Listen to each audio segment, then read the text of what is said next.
Several years ago, I sat at the end of my bed at 3 o'clock in the morning in tears, frightened, exhausted, as drained and as hopeless as I have ever been in this bruised and blessed world. My sister, who had been diagnosed bipolar, had called me at 3 a.m. in the morning. It was the third time that week. She was anxious and restless, crying out for me to help her. I called the emergency room at Brigham and Women, and I wasn't given any consoling words or helpful advice. I was simply told to bring her in again. It would be the third time that week, and that we would have to wait for a psychiatrist to see her. So I hung up the phone feeling so helpless, trying to decide what to do.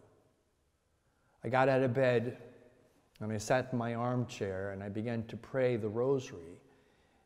And around the second mystery of the joyful mysteries, the visitation, she spoke to me.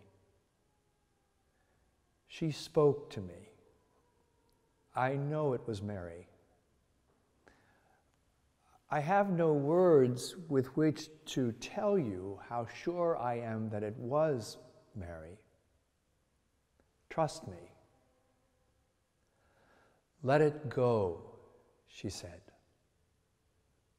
The words were clear, crisp, and unadorned. They appeared whole and gentle and adamant in my mind, more clearly than if they had somehow been spoken in the darkness of the room. I have never had words delivered to me so clearly and powerfully, and yet so gently and patiently. Never. Let it go. I did all the things that you would do in this situation. I looked around me, I listened for more words. I even got up and opened my door and looked down the hallway and listened to hear if any of my confreres might be talking in their sleep and their voices were coming through the transom of their door.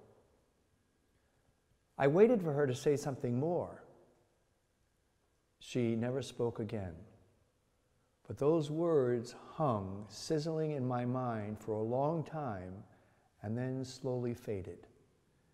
It's hard to explain.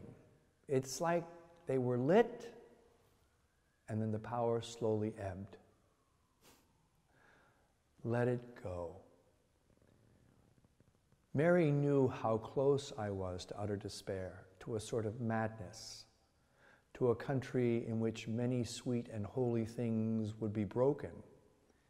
And she reached for me and she cupped me in her hands and she spoke to me. And I will never forget her voice until the day I die. I think about it often.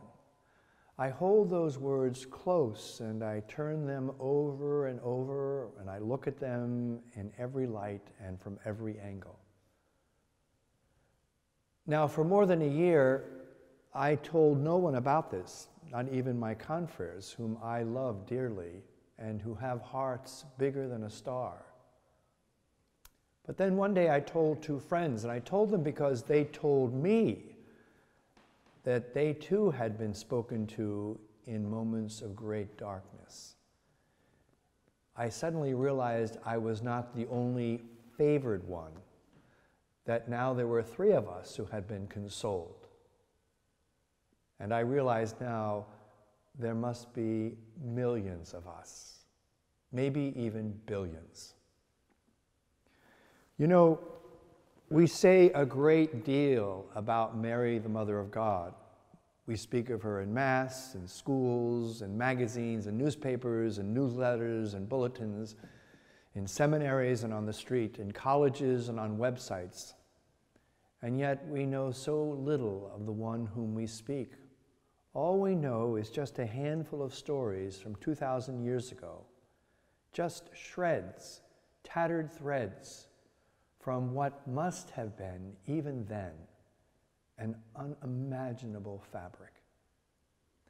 Miriam, we're told she was named in the Hebrew.